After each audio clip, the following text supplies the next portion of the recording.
കൂട്ടുകാരെ, എല്ലാ കൂട്ടുകാർക്കും മിഠായി കഥകളിലേക്ക് സ്വാഗതം. ഒരു ചരിത്രകഥ കേട്ടാലോ? കഥയുടെ പേര് തപാൽ വിപ്ലവം. അവതരിപ്പിക്കുന്നത് മനോജ് കുമാർ പൂളയ്ക്കൽ.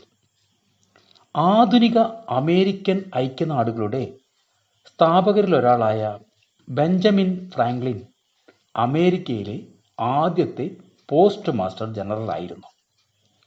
1775 അദ്ദേഹം ബ്രിട്ടീഷ് സാമ്രാജ്യത്തിനെതിരെ പോരാടുന്നതിനിടയിൽ അമേരിക്കൻ സൈനികർക്ക് കത്തുകൾ അയക്കാൻ സുരക്ഷിതമായ ഒരു പുതിയ തപാൽ സംവിധാനം രൂപകൽപ്പന ചെയ്തു.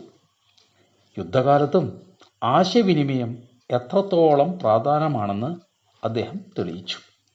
കൂട്ടുകാർക്ക് ആദ്യത്തെ തപാൽ വിപ്ലവത്തിൻ്റെ കഥ ഇഷ്ടമായോ?